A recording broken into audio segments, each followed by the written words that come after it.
अहिल्या के उद्धार की पौराणिक कथा सुनने से पहले हमारे चैनल को लाइक, शेयर और सब्सक्राइब करें। माता अहिल्या, जिन्हें स्वयं ब्रह्मदेव ने बनाया था, इनकी काया बहुत सुंदर थी। इन्हें वरदान था कि इनका यौवन सदा बना रहेगा। इनकी सुंदरता के आगे स्वर्ग की अप्सराएं भी कुछ नहीं थी। इन्हें पाने की सभी देवताओं की इच्छा थी। ये ब्रह्मा जी की मानस पुत्री थी। अतः ब्रह्मदेव ने एक परीक्षा रखी, जिसकी शर्त थी जो भी परीक्षा का विजेता होगा उसी से अहिल्या का विवाह होगा। अंत में ये परीक्षा महर्षि गौतम ने जीती और विधि पूर्वक अहिल्या से विवाह किया। अहिल्या की सुंदरता पर स्वयं इंद्रदेव मोहित थे और एक दिन वो प्रेम वासना कामना के साथ अहिल्या से मिलने पृथ्वी लोक आए, लेकिन गौतम ऋषि के होते ये संभव नहीं था। तब इंद्र एवं चंद्र देव ने एक युक्ति निकाली। महर्षि गौतम ब्रह्मकाल में गंगा स्नान करते थे। इसी बात का लाभ उठाते हुए इंद्र और चंद्र ने अपनी मायावी विद्या का प्रयोग किया और चंद्र ने अर्धरात्रि को मुर्गे की बांग दी, जिससे महर्षि गौतम भ्रमित हो गए और अर्धरात्रि को ब्रह्मकाल समझ गंगा तट स्नान के लिए निकल पड़े। महर्षि के जाते ही इंद्र ने महर्षि गौतम का वेश धारण कर कुटिया में प्रवेश किया और चंद्र ने बाहर रहकर कुटिया की पहरेदारी की। दूसरी तरफ जब गौतम गंगा घाट पहुँचे, तब उन्हें कुछ अलग आभास हुआ और उन्हें समय पर संदेह हुआ। तब गंगा मैया ने प्रकट होकर गौतम ऋषि को बताया कि यह इंद्र का रचा माया जाल है। वो अपनी गलत नियत लिए अहिल्या के साथ कृत्य की लालसा से पृथ्वी लोक पर आया है। ये सुनते ही गौतम ऋषि क्रोध में भर गए और तेजी से कुटिया की तरफ लौटे। उन्होंने चंद्र को पहरेदारी करते देखा तो उसे शाप दिया, उस पर हमेशा राहु की कुदृष्टि रहेगी और उस पर अपना कमंडल मारा। तभी से चंद्र पर दाग है। उधर इंद्र को भी महर्षि के वापस आने का आभास हो गया और वो भागने लगा। गौतम ऋषि ने उसे भी श्राप दिया और उसे नपुंसक होने एवं अखंड भाग होने का शाप दिया। साथ ही यह भी कहा कि कभी इंद्र को सम्मान की नजरों से नहीं देखा जाएगा और न ही उसकी पूजा होगी। और आज तक इंद्र को कभी सम्मान प्राप्त नहीं हुआ।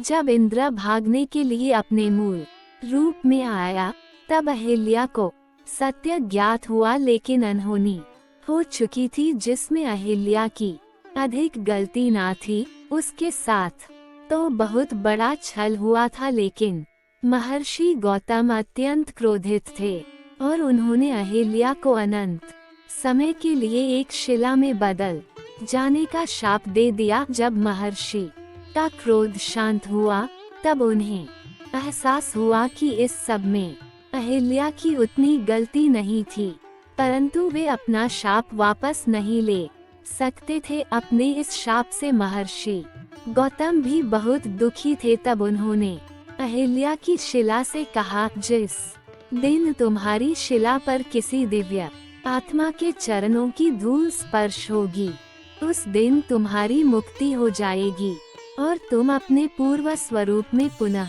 लौट आओगी। इतना कहकर दुखी गौतम ऋषि हिमालय चले गए और जनकपुरी की कुटिया में अहिल्या की शिला युगों युगों तक अपनी मुक्ति की प्रतीक्षा में कष्ट भोग रही थी। युगों बीतने के बाद जब महर्षि विश्वामित्र राक्षसी ताड़का के वध के लिए अयोध्या से प्रभु राम और लक्ष्मण को लेकर आए, तब ताड़का वध के बाद वे यज्ञ के लिए आगे बढ़ रहे थे। तब प्रभु की नजर उस वीरान कुटिया पर पड़ी और वे वहां रुक गए और उन्होंने महर्षि विश्वामित्र से पूछा, हे गुरुवर, ये कुटिया किसकी है जहाँ वीरानी है, जहाँ ऐसा प्रतीत होता है कि कोई युगों से नहीं आया, कोई पशु पक्षी भी यहाँ दिखाई सुनाई नहीं पड़ता।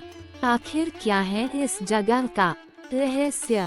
तब महर्षि विश्वामित्र कहते हैं, राम, ये कुटिया तुम्हारे लिए ही प्रतीक्षा कर रही है। यहाँ बनी वह शिला तुम्हारे चरणों की धूल के लिए युगों से तुम्हारी प्रतीक्षा कर रही है। राम पूछते हैं, कौन है ये शिला और क्यों मेरी प्रतीक्षा कर रही है। महर्षि विश्वामित्र राम और लक्ष्मण को देवी अहिल्या के जीवन की पूरी कथा सुनाते हैं।